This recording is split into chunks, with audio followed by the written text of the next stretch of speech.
하나님의 말씀 레위기 9장 15절부터 24절입니다. 레위기 9장 15절부터 24절까지 말씀입니다. 소리를 맞추어서 같이 봉독하겠습니다. 그가 또 백성의 예물을 드리되 곧 백성을 위한 속죄 제의 염소를 가져다가 잡아 전과 같이 죄를 위하여 드리고 또 번제물을 드리되 규례대로 드리고 또 소제를 드리되 그 중에서 그의 손에 한 웅큼을 채워서 번제물에 더하여 제단 위에서 불사르고 또 백성을 위하는 화목제물에 수수와 순양을 잡음에 아론의 아들들이 그 피를 그에게로 가져오니 그가 제단 사방에 뿌리고 그들이 또 수수와 순양의 기름과 기름진 꼬리와 내장에 덮인 겉과 콩팥과 간거풀을 아론에게로 가져다가 그 기름을 가슴들 위에 놓음에 아론이 그 기름을 제단 위에서 불사르고 가슴들과 오른쪽 뒷다리를 그가 여호와 앞에 요제로 흔드니 모세가 명령한 것과 같았더라. 아론이 백성을 향하여 손을 들어 축복함으로 속죄제와 번제와 화목제를 마치고 내려오니라. 모세와 아론이 회막에 들어갔다가 나와서 백성에게 축복하며 여호와의 영광이 온 백성에게 나타나며 불이 여호와 앞에서 나와 제단 위에 번제물과 기름을 사른지라. 온 백성이 이를 보고 소리 지르며 엎드렸더라. 아멘. 레위기 9장 10절에 보면 이런 표현이 있습니다. 그 속죄 제물의 기름과 콩팥과 간거풀을 제단 위에서 불사르니 여호와께서 모세에게 명령하심과 같았고, 여기에서 여호와께서 모세에게 명령하심과 같았다, 이 표현이 참 중요합니다. 그리고 우리가 같이 읽은 말씀에서 16절에 보면 규례대로 드리고 이런 표현이 있죠. 규례, 이것은 하나님이 명령하시고 또 모세에게 전달한 그 말씀대로 이제 그런 뜻이죠. 그러니까 10절에 하나님이 모세에게 명령하심과 같이 그 말씀대로 그렇게 했다. 그리고 16절에 규례대로, 또 역시 표현은 다르지만 내용은 같은 거죠. 그리고 21절에 보면 모세가 명령한 것과 같았더라. 이것도 또 역시 마찬가지죠. 구약 성경에서 하나님께서 가장 세세하게 명령하시는 그런 내용이 성막에 대한 것들, 그 다음에 제사에 대한 것들입니다. 성막에 대한 것들은 출애굽기에 보면 참 자세하게 명령을 하십니다. 등잔을 하나 만드는데 등잔을 어떻게 만들고 또 모양새를 어떻게 하고 또 치수를 어떻게 하고 그런 것까지 굉장히 자세하게 나옵니다. 설계도 집을 지을 때 미리 설계를 하잖아요. 그래서 설계한 그 도면을 설계도라고 그래요. 또 무슨 물건을 만들 때도 설계 도면을 먼저 만들지요. 우리 교회 이 건물을 지을 때 이제 설계 도면을 당연한 일이지만 먼저 만들었습니다. 저는 그런데 문외한이니까 근데 그거를 이렇게 진행되는 과정을 보면서 설계라는 게, 설계 도면이라는 게 굉장히 철저한 거구나. 저는 그때 그거를 알았어요. 설계 도면에 치수가 당연히 나오죠. 이게 치수가 가로, 세로 또는 이런 것도 당연히 나오고, 또 그 도면에 이제 여러 가지 자세한 것들이 굉장히 꼼꼼하게 다 기록이 됩니다. 설계 도면은 그런 건데, 성막에 대한 말하자면 설계 도면입니다. 출애굽기에서 하나님이 모세에게 너는 이렇게 만들어라. 거기에 이스라엘이 쓰던 규빗이라고 하는 그 치수로 해서 그게 아주 자세하게 나옵니다. 출애굽기에 보면 그게 2번이나 기록이 되어 있습니다. 하나님께서 모세에게 시내산, 산에서 명령하시는 말씀이 기록이 되어 있고요. 그리고 출애굽기 뒤편에 가면 모세가 그거를 전달을 하지요. 사람들한테 전달해야, 그래야 그 사람들이 그 도면대로 성막을 만들 거 아니겠어요? 근데 전달하는 그 상황에서 하나님이 모세한테 말씀하신 게 거의 그대로 또 한 번 반복됩니다. 근데 저는 그때 그걸 읽고 이렇게 묵상하면서 이렇게 세세하고 자세하고 치수까지 다 기록이 되어 있는 이거를 왜 두 번씩이나 성경에 반복해서 기록해 놓았을까, 그런 생각을 해봤습니다. 근데 치수가 나오고 또 뭐 구체적인 지시사항이 나오니까 그거는 성경을 읽는 우리 독자들이 뭐 그렇게 은혜가 되고 그러는 내용은 아닙니다. 마치 성경에 족보가 쭉 기록되어 있는 거를 읽을 때 뭐 그런 거하고 비슷하지요. 근데 가만히 묵상하다가 마음속에 그렇게 깨달음이 오더라고요. 그래, 이게 참 중요하지. 왜 중요하냐면 하나님의 말씀에, 하나님이 모세를 통해서 전달하신 그 말씀의 명령에 철저하게 순종한다는 거예요. 그러니까 치수 하나까지 어긋나지 않고 하나님이 말씀하신 그대로. 그래서 성경에서 하나님이 가장 세세하게 명령하시고 또 모세를 비롯해서 이스라엘 백성들이, 사람들이 진짜로 세심하게 주의를 기울여서 순종해야 되는 것, 그게 성막에 대한 거하고 제사에 대한 것, 이 두 가지입니다.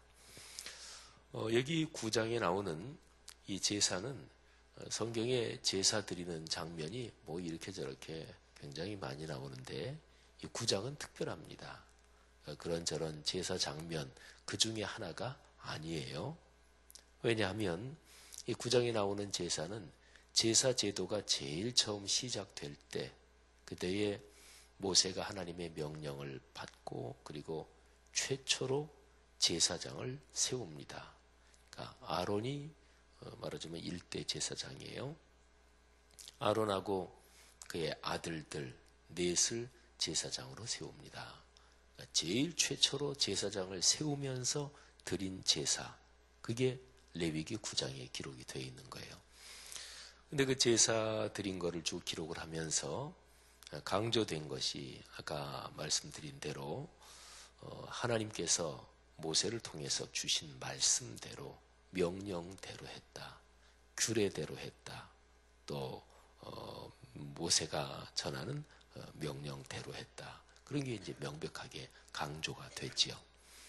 자, 이거를 잘 이해해야 그 다음에 22절부터 24절이 이해가 됩니다.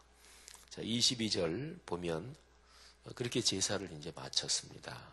그리고 아론이 이제 제사장으로 세워졌으니까 아론이 백성을 향하여 손을 들어 축복합니다.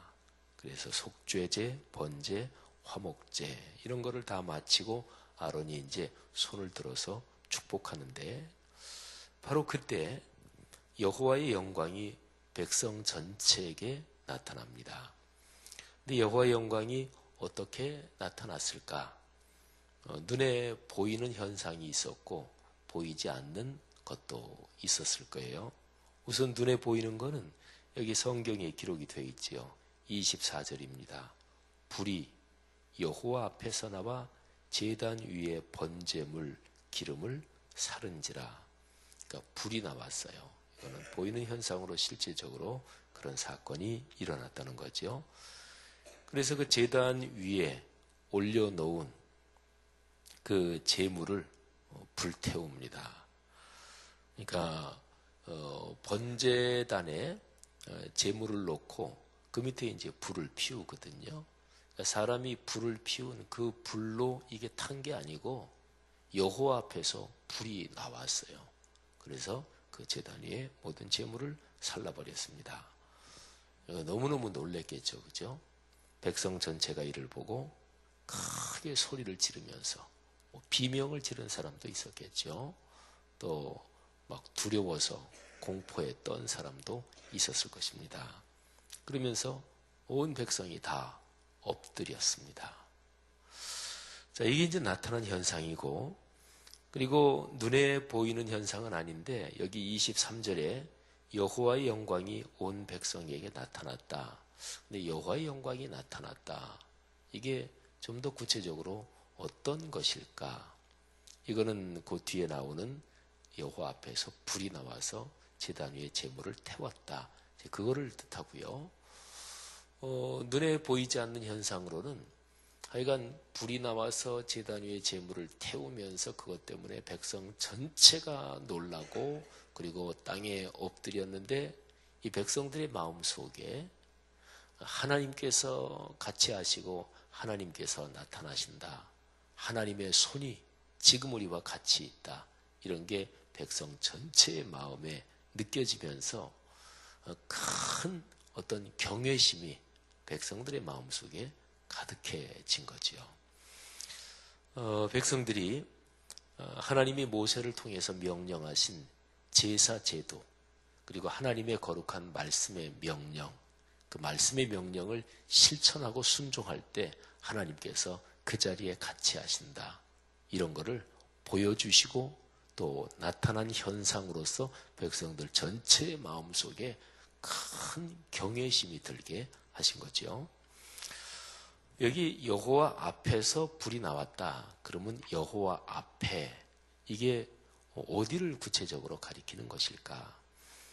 성막은요 이렇게 됐으면 성막 안에 그 뜰이 있는데 거기에 이제 그 물두멍 큰 물을 담아 놓는 그런 게 있고 그 다음에 번제단이 있어요. 그거는 뜰에 있습니다. 거기에 이제 불을 피워서 제물을 태우죠. 그리고 그 안으로 내부로 들어가면 이제 촛대하고 떡상이 있고 그 다음에 하나 더 들어가면 지성소인데 거기에 언약궤가 있습니다. 언약궤 안에 십계명의 돌판이 있는데 그 말씀이죠. 말씀이 있는 곳에 하나님이 계시는 거예요. 근데 여호와 앞에 이러면 그는 바로 거기를 의미한다고 보는 것이죠. 그러니까 백성들이 다 이렇게 있고 거기서 이제 제사를 드리는데 말하자면 그 지성소에서 이게 불이 나와서 제단에 제물을 태운 거죠. 근데 이런 놀라운 일이 아론이 백성들을 향해서 손을 들고 축복하는데 그 순간에 이게 제물이 이게 태운 거예요. 제사를 드리면서 이미 불사르고 하나님 앞에 태워서 바친 게 이미 있어요. 예를 들어서 14절에 보면 또 내장과 정강이는 씻어서 단 위에 있는 번제물 위에서 불사르니라. 그러니까 제사를 쭉 드리는 과정에서 기름 이런 것들은 하나님 앞에 불살라 바치게 돼 있는데 그거는 이제 번제단 위에 사람이 이렇게 나무를 해서 피워놓은 그 불로 이제 이렇게 불살라 바친 거지요. 그리고 오른쪽 뒷다리 또 가슴 부분 살 이런 거는 하나님 앞에 이렇게 들어서 바치고 또는 이렇게 한번 흔들어서 바치고 그러고서 그거는 불태우지 않습니다. 그거는 이제 제사장들의 몫으로 돌아가는 거예요. 그런데 그런 거를 제단 위에 놓아두었었는데 근데 아론이 손을 들어 축복하며 기도할 때 갑자기 여호와 앞에서 불이 나와가지고 이제 아론과 제사장의 몫으로 통상은 이렇게 돌아가는 그것까지 그냥 싹 불태웠다. 이런 얘기죠. 첫 번째 제사에 하나님이 특별한 방식으로 응답하신 거죠. 제사 제도는 우리 신약 성경에서 예배거든요. 그리고 구약의 제사는 신약에서 예수 그리스도의 십자가 사건으로 완결됩니다. 완성됩니다. 그래서 이제 기도할 때 보통 교회를 가리킬 때 이 제단, 우리 교회를 가리킬 때 제단에서 주님께 드리는 뭐 이렇게 표현하는데 그건 사실은 구약적인 표현이니까 우리가 보통 기도할 때 그리 적합한 표현은 아닙니다. 그러니까 교회 공동체 이게 이제 신약적인 의미로 더 적합한 표현이고 그렇죠. 근데 어쨌든 구약의 제사 그리고 신약에서 드리는 예배 이거는 하나님 앞에 굉장히 중요한 것입니다. 근데 거기에서 제일 중요한 거 하나만 딱 꼽아라. 그러면 말씀에 철저하게 순종하는 것입니다. 그러니까 말씀을 자기 멋대로 해석하고 멋대로 보면 안 되는 거죠. 그러니까 제일 기본적으로 마음의 자세가 중요합니다.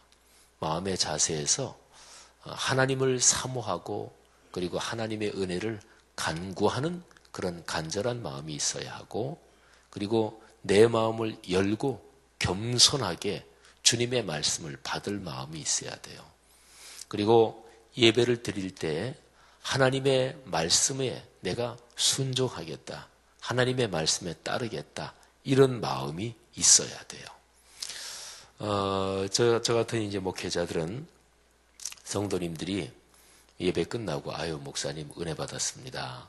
아유 오늘 말씀 특별히 은혜가 됐습니다. 이렇게 이제 인사하시는 분들이 계시죠. 그럴 때 목회자들이 대답하는 말은 뭐 크게는 두 가지입니다. 하나는 아유 고맙습니다 집사님, 아유 권사님 감사해요, 뭐 이렇게 그냥 표현하는 말이 있고, 또 하나는 아유 권사님 마음이 은혜 받을 준비가 돼 있어서 그래서 은혜가 된 겁니다. 그러니까 목사가 설교를 뭐 유달리 잘하고 뭐 그래서 이것보다도 그 은혜된 분이 마음이 그렇게 준비가 돼 있어서 그런 거예요. 이거는 목회자가 그냥 인사치레로 그냥 하는 말이 그건 절대로 아닙니다. 근데 현실적으로 보면 목회자가 설교 준비를 정성껏 최선을 다해서 잘하고, 또 설교하기 전에 기도로 준비하고, 또 열심히 설교하고, 그러면 현실적으로 이게 더 은혜가 됩니다. 그거는 사실이지요. 어떤 성경 구절을 성도들이 이해하고 잘 깨닫도록 그렇게 하기 위해서 그 여러 가지 얘기도 정성을 다해 준비하고, 또 설교를 그렇게 꼼꼼하게 준비하고, 그리고 또 최선을 다해서 설교하고, 그러면 성도들에게 감동이 되지요. 그거는 일반 강연에서 받는 감동하고 똑같아요. 일반 강연이나 뭐 연설이나 이런 데도 감동적인 강연, 감동적인 연설이 있잖아요. 그죠? 그런 거하고 이제 같은 구조지요. 근데 말씀에서 은혜 받는 거는 그것만 있다, 그거는 은혜 받는 게 아니에요. 그냥 마음속에 어유 감동됐다, 어유 훌륭한 연설이네, 어유 멋진 얘기다, 뭐 이런 거 차원인 거죠. 근데 말씀에서 은혜 받았다, 그거는 그 정도 차원이 아닙니다. 하나님께서 그 자리에 오늘 여기에 하나님이 불로 그 첫 번 제사에 응답하신 것처럼 뭔가 내가 저 사람이 정성을 다해 준비했고 내가 감동했다, 이 정도 차원이 아니고 성령께서 그 말씀을 깨닫게 하시고 전달하시고, 그래서 내 마음과 영과 내 삶에 이게 확 다가온 거예요. 그걸 가리켜서 은혜 받았다, 이렇게 얘기를 하는 거예요. 사랑하신 여러분, 여기에 첫 번째 제사에 하나님께서 응답하셨습니다. 우리 신앙생활에서 가장 커다란 복, 이렇게 얘기하면 그거는 하나님께 응답받는 것입니다. 그전에 그것보다 큰 복이 어디 있겠어요? 하나님께 응답받는다, 이거를 좀 더 근본적으로 얘기하면 하나님의 손을 꼭 붙잡고 동행하는 것입니다. 하나님이 나와 같이 계시다, 이것처럼 커다란 복은 없습니다. 하나님이 우리와 같이 계시도록 이거를 위해서 하나님이 이 땅에 오신 것입니다. 그게 바로 사람 몸을 입고 오신 하나님, 성자 하나님 예수 그리스도신 거지요. 그래서 예수 그리스도, 그분의 이름이 임마누엘이라고 마태복음 1장 23절에 기록해 놓은 것이죠. 임마누엘의 뜻은 하나님이 우리와 함께, 이런 뜻입니다. 성도 여러분들이요, 오늘 여기 레위기 9장 22절부터 24절 이 첫 번째 제사에 하나님이 응답하신 이 장면을 묵상하면서 우리와 같이 계신 하나님, 이것을 꼭 신뢰하시기를 바랍니다. 어떤 경우에도 하나님은 우리를 떠나지 않으신다고 약속해 주셨습니다. 마태복음 28장 20절에 볼지어다 내가 세상 끝날까지 너희와 항상 함께 있으리라. 주님의 약속이잖아요. 신앙인들은 이걸 붙잡고 걸어가야 돼요. 이게 바로 신앙의 핵심이고 심장입니다.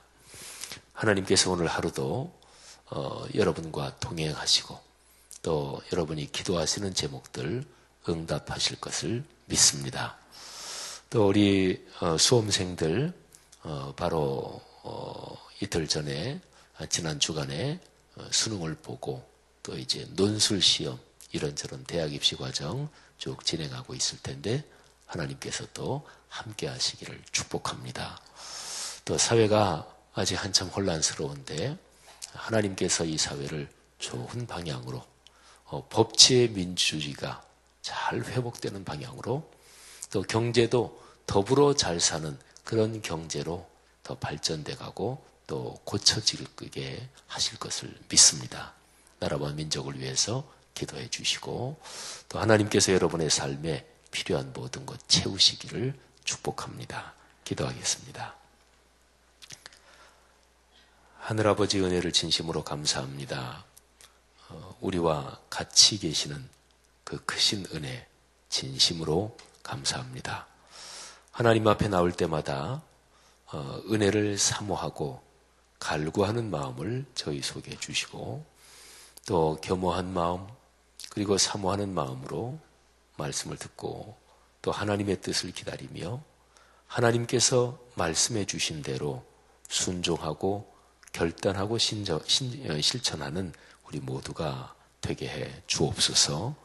하나님께서 우리 성도들의 기도를 응답하시고 삶의 길을 걸을 때 필요한 것들 또 해결되기를 원하는 문제들 또 하나님 앞에 응답받기를 원하는 이런저런 것들 하나님 자상하게 살피셔서 축복해 주시는 줄로 믿습니다. 오늘 하루도 그런 날 그런 시간이 되도록 축복해 주시고 또 추워진 날씨에 건강 어려움 겪는 성도들 없게 하옵소서.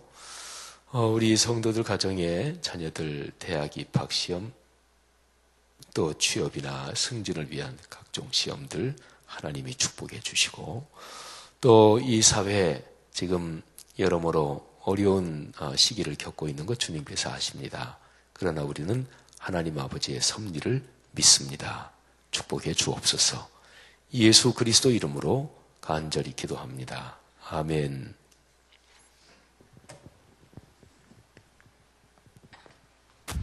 귀한 말씀 감사합니다.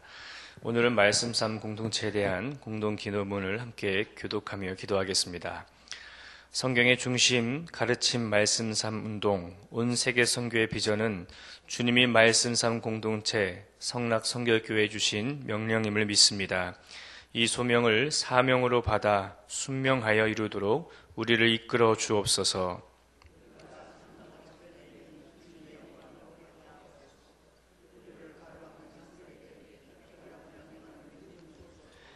문제를 통찰하는 지혜와 한계를 넘어서는 용기를 주시며 하나님 나라를 위해 헌신하는 사람들을 보내주시어 거룩한 영적 부흥을 함께 누리고 나누게 하옵소서.